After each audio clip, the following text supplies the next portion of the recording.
All right, Coach Polk, doubleheader sweep today of Sioux Falls. Obviously the story of the game is from game 2.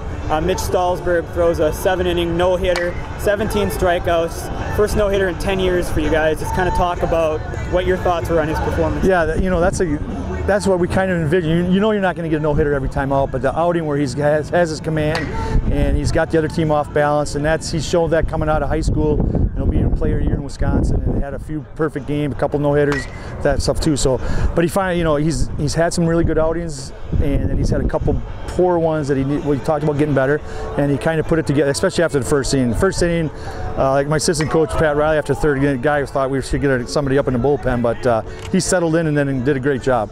And he's really become a strikeout pitcher for you too. 17 strikeouts in the game, 7 in a row at one point too. Both of those marks were just shy of records. So, you know, what's it like to have such a strikeout guy and just have someone, you know, that's able to just overpower you? Yeah, you know, part of it is he's pretty good velocity. He's going to be around 90 most of the time, but when he's on, he's got his breaking ball. That breaking ball is the one that's really going to set him up to get the strikeouts. But I said if he can stay in the strike zone with everything, that's the key. And as we keep telling him, you're going to get strikeouts. You got to pitch to contact, and you'll get your strikeouts.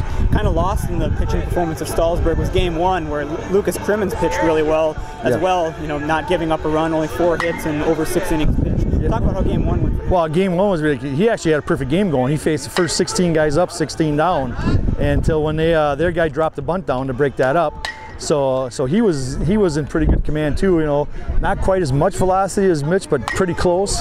And then his breaking ball was really on, so that was really helping setting him up. Yeah, and that's what I saw last year at the end of the year on Lucas, and was envisioning that a little bit more consistent with him. So hopefully this is a good stepping stone for us. And offensively, really breaking out the bats today as well. 4 home runs on the doubleheader. Just, you know, a couple shutout, putting up 11 runs in game 2. Talk about how your offense is playing. Yeah, our offense they're really doing a much better job. We were struggling early in the year. We were not real good approaches at the plate, getting ourselves out a lot more than the other team getting us out. We've really been working on that in batting practice stuff and making sure we have a good focus, know what our job is when we come to the plate, and we've done a much better job. Today I didn't know if we were going to get the home because the wind's blowing in, but we had some pretty good balls and hit them hard. So back-to-back shutouts like this, does this kind of show you what your team is capable of and what it can be with how young? Exactly, and that's what we kept talking about all year long. You got to stay focused. You got to play every game, play every inning to inning, and just stay away from those big innings. Like and we played well yesterday too. We just had the one bad inning. We gave up 6 where we just compounded things instead of just focusing, minimizing that, maybe giving up 1 or 2 and keeping us in the game. Well, with our pitching today, we didn't have to worry about that because they never really had a chance. Got a midweek doubleheader coming up on Thursday as you host Crosstown, St. Mary's, and then back on the road this weekend for Concordia. Kind of give your thoughts on those games. Yeah, the St. Mary's game actually is going to be 1 9-inning game. And that's one that we've always got to stand. Coach Winnicky up there and I, because we're always scheduling 50 Division II games, but we know if we lose because of weather, and we lost 2 games early down in Boulevard that we couldn't make up.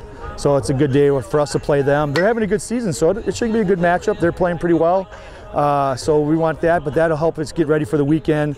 Otherwise, we're off all week. So it's a lot of times this time of year, it's better to play a game than practice. So I think that'll be the positive. And then going to Concordia. Concordia's been playing pretty well.